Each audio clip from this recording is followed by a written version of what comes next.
কোন একজন কাস্টমারের আউটস্ট্যান্ডিং রিপোর্ট দেখার জন্য প্রথমে ক্লিক করতে হবে হোমে এবং সেখান থেকে ক্লিক করতে হবে রিপোর্টস ক্যাটাগরি আমরা সিলেক্ট করব অ্যাকাউন্টস রিসিভেবল, যেহেতু কাস্টমার এখানে হবে অ্যাকাউন্টস রিসিভেবল আর সাপ্লায়ারদের ক্ষেত্রে হবে accounts payable.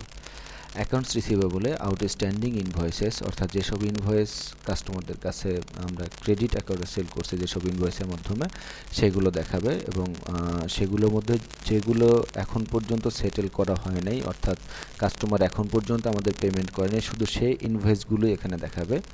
Outstanding invoices select করার পরে প্রথমে সিলেক্ট করতে হবে কাস্টমার গ্রুপস।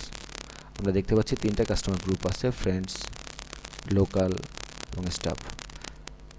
যদি একই সাথে সবগুলো কাস্টমার গ্রুপ সিলেক্ট করতে চাই তাহলে কাস্টমার গ্রুপসের পরে যে অল নামক চেক বক্সটা আছে এটাতে চেক করলে, অর্থাৎ ক্লিক করলে সবগুলো কাস্টমার গ্রুপ সিলেক্ট হয়ে যাবে এবং এই গ্রুপগুলোর ভিতরে, এই গ্রুপগুলো আন্ডারে যে কাস্টমারগুলো আমরা তৈরি করেছি সেই কাস্টমারগুলোকে নিচে দেখাবে কাস্টমার্স নামক এই বক্সে। আমরা দেখতে পাচ্ছি আফজাল হোসেন এবং আনোয়ার হোসেন নামের দুজন কাস্টমার তৈরি করা আছে। আমরা প্রথমে আফজাল হোসেনের আউটস্ট্যান্ডিং বিলসটা আমরা দেখে আসি। কাস্টমার নেম উপরে প্রিন্ট হবে, Afzal Hossain, address, contact number সব কিছু দেখাবে এবং এখানে একটা টেবিল আকারে আমাদেরকে আউটস্ট্যান্ডিং বিলগুলো দেখাবে। প্রথমে থাকবে ডেট 20/9/2014, বিল নাম্বার, বিল টাইপ ছিল পস্ট সেলস, ক্রেডিট অ্যামাউন্ট ছিল 1000 টাকা, সেটেল অ্যামাউন্ট 0, অর্থাৎ 1000 টাকা বাকি নেওয়ার পরে এখন পর্যন্ত সে কোনো টাকা সেটেল করেনি, তাহলে ব্যালেন্স 1000 টাকাই। এবং এজ 0 মানে হচ্ছে কতদিন আগে সে এই বাকিটা নিয়েছে। যেহেতু আজকের ডেটেই তাকে আমরা এই বাকিটা দিয়েছিলাম সেহেতু এখানে দেখাচ্ছে এজ 0। আমরা পরবর্তী যে কাস্টমার আছে আনোয়ার হোসেন, তার রিপোর্টটা দেখে আসি।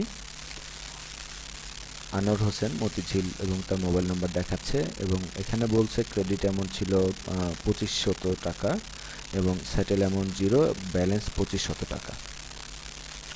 এখন কোনো একজন কাস্টমার যদি আমাদেরকে টাকা দিতে আসে, অর্থাৎ তার আগে থেকে বকেয়া যে টাকা ছিল সেই টাকা সে যদি আমাদেরকে দিতে আসে, প্রথমে সেই টাকা রিসিভ করার জন্য আমাদেরকে যেতে হবে রিসিপ্ট মডিউলে যাওয়ার জন্য প্রথমে ক্লিক করতে হবে হোম থেকে রিসিপ্ট এবং যেখানে ব্র্যাকেটে লেখা আছে ডিউ রিকভারি, রিসিপ্টে ক্লিক করার পরে নতুন একটা রিসিপ্ট এন্ট্রি করার জন্য নিউ বাটনে ক্লিক করতে হবে এবং কাস্টমার নেম থেকে আমাদেরকে সিলেক্ট করতে হবে কোন কাস্টমারের কাছ থেকে আমরা টাকাটা রিসিভ করতে যাচ্ছি। এখানে উল্লেখ্য আমাদের সফটওয়্যারে অনেক কাস্টমারের নাম সেভ করা থাকতে পারে, কিন্তু শুধুমাত্র যেসব কাস্টমারের কাছে আমরা টাকা পাবো, অর্থাৎ যাদের ক্রেডিট অ্যামাউন্ট আছে শুধু তাদেরকে এখানে শো করবে। তাহলে আমরা এখানে আমাদের যে নির্দিষ্ট কাস্টমার তাকে সিলেক্ট করব। প্রথমে কাস্টমারকে সিলেক্ট করলেই নিচের টেবিলটাতে দেখাবে সিরিয়াল নাম্বার দিয়ে 1 2 3 4 5 এভাবে যদি তার একাধিক বিল থাকে।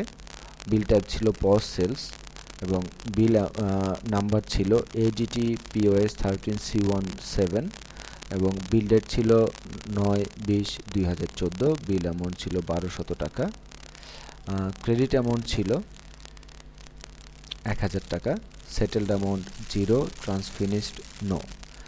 এখন এই কাস্টমারের কাছে আমরা টোটাল পাবো, টোটাল ক্রেডিট অ্যামাউন্ট 1000 টাকা। 1000 টাকার মধ্যে সে আমাদেরকে 500 টাকা দিয়ে যাবে, অর্থাৎ সে চাচ্ছে আজকে 500 টাকা জমা করবে।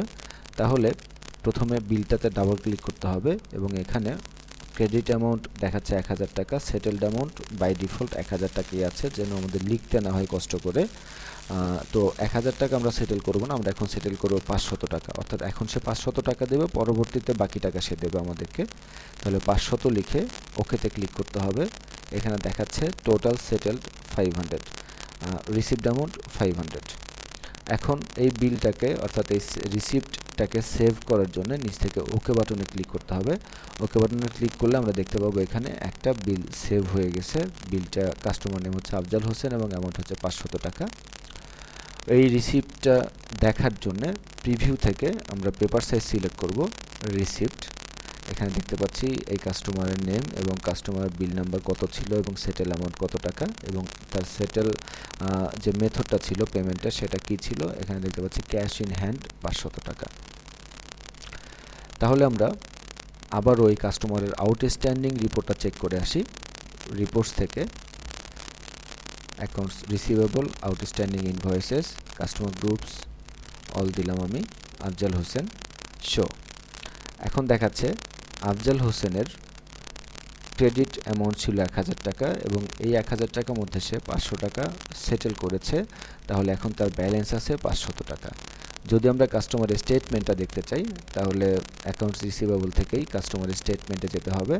এখানে কাস্টমারকে সার্চ করার জন্য customer ID, customer name, phone number, mobile number অথবা অ্যাড্রেস আমরা ব্যবহার করতে পারি। আমি এই মুহূর্তে কাস্টমার নেমটা ব্যবহার করছি। আফজাল হোসেনের যে কোনো একটা নামের যে কোনো একটা অংশ লিখলে চলবে। এএফ লিখে যদি ইন্টার প্রেস করি, যেসব নাম এএফ দিয়ে শুরু সেসব নাম এখানে দেখাবে এবং কত তারিখ থেকে কত তারিখ পর্যন্ত আমরা তার স্টেটমেন্টটা দেখতে চাচ্ছি সেটা সিলেক্ট করতে হবে, ফ্রম ডেট এবং টু ডেট, তারপরে শো বাটনে ক্লিক করতে হবে। আমরা দেখতে পাচ্ছি 20/9/2014 এই তারিখে 1200 টাকা ছিল তার ক্রেডিট অ্যামাউন্ট এবং ডেবিট অ্যামাউন্ট ছিল 200 টাকা, ক্লোজিং ব্যালেন্স ছিল 1000 টাকা এবং এই তারিখে কাস্টমারের কোনো ওপেনিং ব্যালেন্স ছিল না।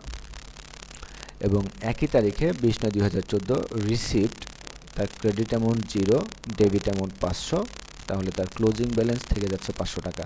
অর্থাৎ কাস্টমার স্টেটমেন্টটা হচ্ছে একজন কাস্টমার কবে কবে আমাদের সাথে ট্রানজ্যাকশন করলো, অর্থাৎ আমাদের শপের সাথে ট্রানজ্যাকশন করলো, সেই তারিখ অনুযায়ী, সেই ডেট অনুযায়ী প্রত্যেকটা বিল নাম্বার, বিল ডেট এবং অ্যামাউন্টগুলো এখানে শো করবে। অর্থাৎ কবে সে কত টাকার প্রোডাক্ট নিছে এবং কবে কত টাকা সে জমা দিছে, প্রত্যেকটা জিনিস আমাদের এই রিপোর্টে দেখাবে এবং এই রিপোর্টটার নাম হচ্ছে কাস্টমার স্টেটমেন্ট।